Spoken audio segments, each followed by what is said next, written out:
सबसे main shoulder है जिसका कि बोट नेक, बैक बोट नेक है और फ्रंट डीप नेक है, तो उसका सबसे मेन रोल है शोल्डर। अगर आप शोल्डर के लिए मार्किंग बिल्कुल कंप्लीट लगाओगे तो गारंटी बोल रहा हूं कभी भी आपका ब्लाउज शोल्डर गिरेगा नहीं और नेक लाइन लूज होगा नहीं। तो आप बिल्कुल कंप्लीट देखिए, जब ही आपको क्लियर समझ में आएंगे। एक बोट नेक, फ्रंट डीप नेक वाला ब्लाउज की कटिंग करने के लिए सीखे, बिल्कुल आसानी से A to Z एक एक करके बता रहा हूं ताकि आप सभी को बिल्कुल कंप्लीट समझ में आ जाएगा। फुल वीडियो में बने रहिए, ठीक है। ये है मेन कपड़ा और ये है लाइनिंग और ये मेजरमेंट वाला ब्लाउज है। यही मेजरमेंट के ब्लाउज के हिसाब से मैं कटिंग करने बता रहा हूँ A to Z। तो आप फुल वीडियो में बने रहिए और कंप्लीट देखिए। तो सबसे पहले आपको ये मार्किंग लगाना है, ये मार्किंग जो मैं लगा चुका हूं और किस तरह से लगाना है वो भी मैं आपको क्लियर बता दूंगा। तो यहां से सबसे पहले ब्लाउज का लेंथ के लिए मेजरमेंट कीजिए। तो ये है 14 इंच, ठीक है। 14 इंचेस है, तो यहां से मैं 14 इंचेस पे ये मार्किंग लगा लिया हूं।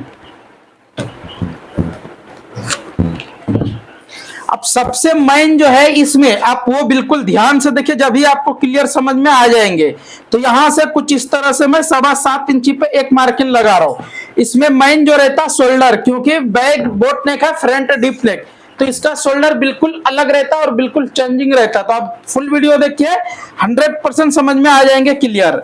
अब यहां से अपर चेस्ट के लिए आपको मार्किंग लगाना है। तो ये है 9 इंची, तो मतलब 36 इंची हो रहा है टोटल। तो यहाँ पे मैं जितना मेजरमेंट में आया उतने पे निशान लगा दिए।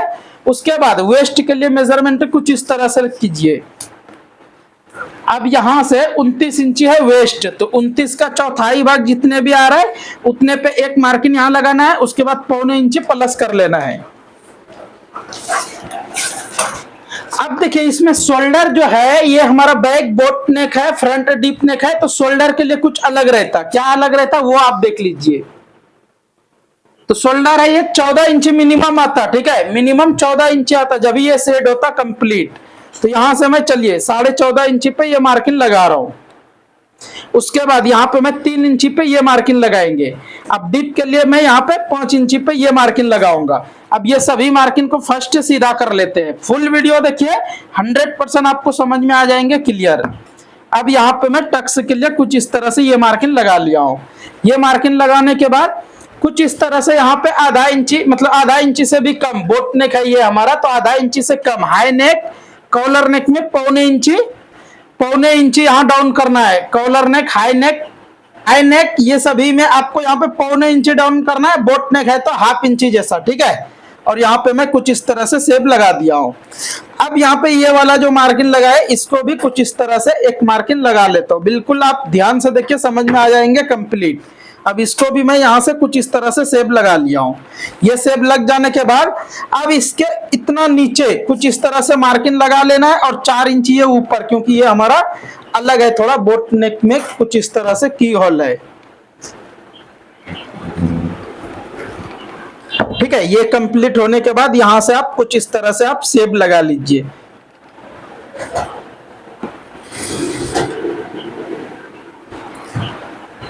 अब आर्मूल एक बार मैं मेजरमेंट करके देख लेता हूं आर्मूल कितना है। उसके बाद फिर कुछ इस तरह से आपको मार्किंग रख के देखना है आर्मूल के लिए, ठीक है। तो 16.5 इंची से प्लस आ रहा है, तो कुछ इस तरह से यहाँ पे भी कंप्लीट है। उम्मीद करता हूँ ये मार्किंग आपको समझ में आ गए। अब इसको मैं कटिंग कर देता हूँ। वीडियो अच्छा लगेगा तो लाइक, शेयर, कमेंट करना ना भूलें। चैनल पे फर्स्ट टाइम आए हो तो चैनल को सब्सक्राइब कर लीजिए इसी तरह से सिलाई का काम सीखने के लिए। अगर आप डबल कटोरी, सिंगल कटोरी कोई भी ब्लाउज की कटिंग सीखना चाहते हो तो डिस्क्रिप्शन में मैं लिंक डाल दूंगा, आप बिल्कुल देख के सीख सकते हो कंप्लीट।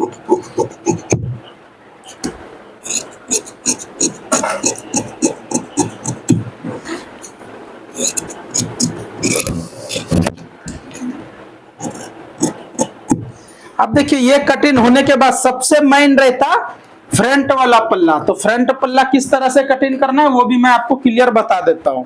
और ये है बेल्टेड में, क्रॉस कटिंग नहीं है, बेल्ट वाला है लेकिन स्टेड में है। तो आप बिल्कुल ध्यान से देखिए, जब भी आपको क्लियर समझ में आएंगे कि कैसे मार्किंग लगाना है, क्या करना है।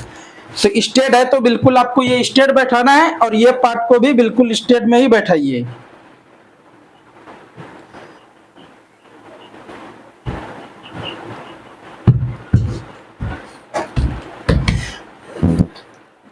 ऐसा बैठाने के बाद यहां से आपको सबसे पहले एक मार्किंग लगाना है कुछ इस तरह से।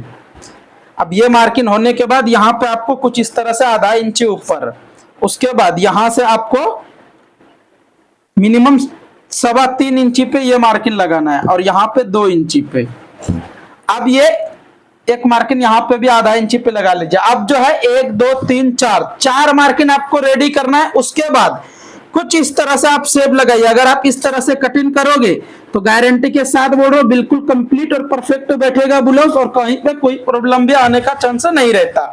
अब यहाँ पे मैं ये वाला जो मार्किंग लगाएंगे उससे पहले यहाँ पे मैं कुछ इस तरह से 1 इंची पे लगाएंगे, ठीक है, क्योंकि ये चेस्ट उतना हैवी नहीं है, नॉर्मल है, तो नॉर्मल जैसा ही आपको 1 इंची से थोड़ा सा बढ़ के मार्किंग लगाना है। अब यहाँ वाला मार्किंग लगाने के लिए आपको कुछ इस तरह से यहाँ पे कितना आ रहा है 3.5 इंची, तो ये 3.5 इंची को यहाँ पे रखेंगे और वेस्ट कितना है 29 इंची, तो 29 का चौथाई भाग यहाँ पे मार्किंग लगा है। उसके बाद 1.25 इंची आपको प्लस कर देना है, तो चेस्ट बिल्कुल कंप्लीट बैठ जाएगा, कहीं से भी कोई प्रॉब्लम होने का चांस नहीं रहता। कुछ इस तरह से ये मार्किंग लगा लिए हमने। अब इसके ऊपर व्हील मार्क ऐसा ही लगाइए जैसा मैं लगा रहा हूँ, ठीक है। अगर आपके पास व्हील मार्क नहीं है तो व्हील मार्क भी मार्केट से आसानी से आप ले सकते हो और बिल्कुल इस तरह से मार्किंग लगा सकते हो। अब यहाँ पे भी कुछ इस तरह से ये सभी मार्किंग को रेडी करना है। अब देखिए इसको जो है एक मार्किंग यहाँ पे भी लगा रहा हूं। अब जो मैं बताने जा रहा हूं आगे आप बिल्कुल ध्यान से देखिए, क्योंकि सब अब यहाँ पे करना क्या है, सबसे पहले जो मैं मार्किंग लगाए थे स्ट्रेट, उसको फिर स्ट्रेट कर लेता हूं। उसके बाद यहां से भी ये मार्किंग क्लियर कर लिए। अब डीप नेक है, डीप नेक है फ्रंट, तो बैक को मैंने कितना रखे 14.5 इंची पे, लेकिन फ्रंट को कटिंग करना है 6 इंची पे और 3 इंची पे यहाँ पे भी मार्किंग लगाना है। अब ये हमारा शोल्डर इसलिए छोटा हुआ क्योंकि फ्रंट डीप नेक है। अगर मैं बैक वाला जितना शोल्डर है उतना अगर फ्रंट भी कटिंग करूंगा तो शोल्डर गिर जाएगा। तो सबसे सुपर है ये कटिंग, आप बिल्कुल ध्यान से देखिए। अगर वाकई में चाहते हो ये ब्लाउज की फुल कटिंग करने के लिए तो फुल वीडियो देखिए, ठीक है। चलिए अब यहां से डीप जितना भी है उतना पे ये मार्किंग आपको लगा लेना है। उसके बाद फिर यहां से कुछ इस तरह से आपको मार्किंग लगा के स्क्वायर में अब राउंडिंग भी लगा लीजिए। तो ये हमारा मार्किंग कंप्लीट हो गया। अब यहाँ वाला मार्किंग कुछ इस तरह से थोड़ा क्रॉस में रखेंगे स्केल और इस तरह से ही लगा देंगे, बिल्कुल कंप्लीट, कुछ भी प्रॉब्लम नहीं होगा। अब देखिए बैक वाला मार्किंग तो यहाँ पे आया और फ्रंट आ रहा है यहाँ पे, तो इसको क्या करेंगे यहाँ भी थोड़ा सा ऊपर कर लेना है, या तो फिर इसमें जिसका कि बैक डीप बोट नेक है फ्रंट डीप नेक है उसमें आप यहाँ पे टक्स लगा सकते हो साइड में कंप्लीट बैठने के लिए। अब पहले मैं इसको कटिंग कर लेता हूं, उसके बाद आगे मैं आपको बताऊंगा बिल्कुल आसानी से, और आप फुल वीडियो देखिए जब भी आपको समझ में आ जाएंगे क्लियर।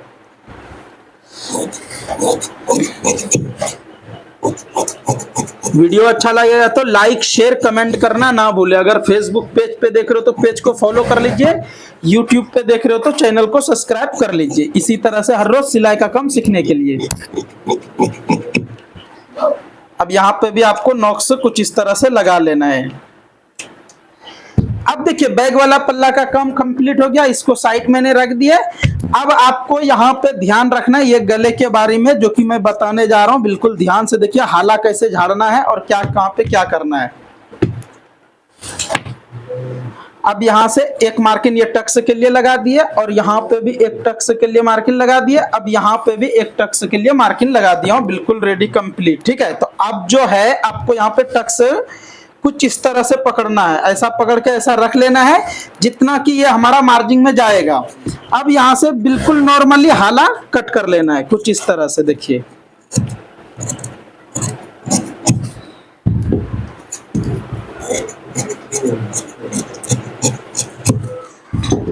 ये भी हमारा कंप्लीट हो गया। अब जो है एक बार मैं आर्मोल मेजरमेंट कर लेता हूँ कितना आ रहा है, बिल्कुल जितना चाहिए आर्मोल हमको उतना आ रहा है रेडी। अब यहाँ पे व्हील मार्क ये सभी मार्किंग के ऊपर मैं लगा लेता हूँ, तो ये बिल्कुल आसानी से मालूम भी हो जाएगा किस तरह से कटिंग है और कैसा है, और आप कटिंग भी इजी से कर सकते हो, कोई प्रॉब्लम नहीं होगा। अब मैं बाजू कटिंग करने के लिए बता रहा हूँ, बिल्कुल ध्यान से देखिए। बाजू कटिंग करने के लिए कुछ इस तरह से आपको 4 फोल्ड कर लेना है जैसा कि मैं कर रहा हूँ।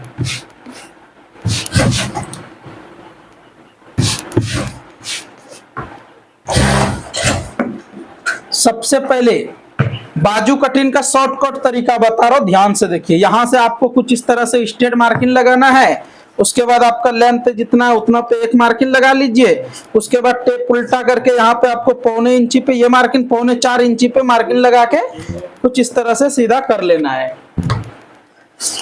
अब आर्मोल है 16.5 इंची, ठीक है, तो आपको यहाँ पे आर्मोल है 16.5 इंची, तो यहाँ पे कुछ इस तरह से 7.25 इंची पे रख के ऐसा मेजरमेंट करोगे तो कंप्लीट आ जाएगा। अब ये मार्किंग आप लगा लीजिए। अब लूजिंग 10 इंची है तो 10 इंची पे यहाँ मार्किंग लगा लीजिए। उसके बाद फिर ये स्केल की मदद से कुछ इस तरह से आपको सेब लगा लेना है। अब ये सेब लग जाने के बाद यहाँ पे भी आप कुछ इस तरह से सेब लगाइए। अगर आप इस तरह से सेब लगाओगे तो कभी भी बाजू में झोल नहीं आएगा, कभी भी झोल आने का चांस गारंटी देता हूं नहीं होगा, ठीक है। तो वीडियो अच्छा लगे तो लाइक शेयर कमेंट करना ना भूले। चैनल पे फर्स्ट टाइम आए तो चैनल को सब्सक्राइब कर लीजिए।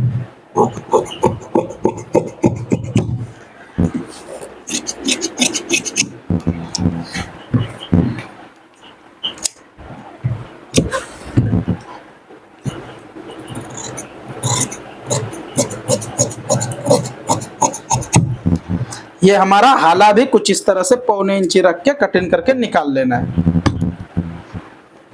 बेल्ट कटिंग करने के लिए शॉर्टकट तरीका कुछ इस तरह से आपको यहाँ पे फर्स्ट मार्किंग लगाना है। उसके बाद यहाँ से कितना वेस्ट आ रहे थे 29 इंची, तो 29 का चौथाई भाग यहाँ आ रहे 1.25 इंच और मैंने प्लस किए थे। उसके बाद लूजिंग यहाँ पे जितना मार्जिन चाहिए उतना आपको ये मार्किंग लगा के कुछ इस तरह से यहाँ पे भी मार्किंग लगा लेना है। अब ये मार्किंग रेडी होने के बाद 3 इंची पे ये मार्किंग लगाना है। मैं 3 इंची पे तो मार्किंग लगा रहा हूँ, लेकिन रेडी होने के बाद देखिए कितना पे आके हमारा रेडी होता है ये। अब यहां से भी कुछ इस तरह से 1 इंची ये मार्किंग लगाना है और यहाँ पे आपको मिनिमम 3.5 इंची पे मार्किंग लगा लेना है। उसके बाद ये वाला सेब आप कुछ इस तरह से लगाइए। अगर आप इस तरह से सेब लगा लेते हो तो बिल्कुल आपको ब्लाउज में कंप्लीट यहाँ पे बैठ जाएगा, ठीक है, क्योंकि यहाँ से जो चेस्ट साइज रहता है बिल्कुल कंप्लीट बैठेगा आपका। तो इसी तरह से आप कटिंग कीजिए और बेल्ट में कभी भी फोल्डिंग भी नहीं आएगा, कहीं से भी झोल आने का चांस नहीं रहता, चेस्ट साइज बिल्कुल कंप्लीट बैठता। आइडिया पसंद आए तो लाइक शेयर कमेंट करना ना भूले। चैनल पे फर्स्ट टाइम आए हो तो चैनल को सब्सक्राइब। तो ये हमारा बेल्ट भी कंप्लीट हो गया। वीडियो आप सभी को कैसा लगा कमेंट करके जरूर बताइए। आज का कटिंग ये हमारा कंप्लीट हो गया। नेक्स्ट मिलता हूँ कोई अच्छा सा वीडियो अच्छा सा कटिंग लेके। तब तक के लिए आप सभी वीडियो देखते रहिए, मजे में रहिए, खुश रहिए, दुआ में याद रखिए।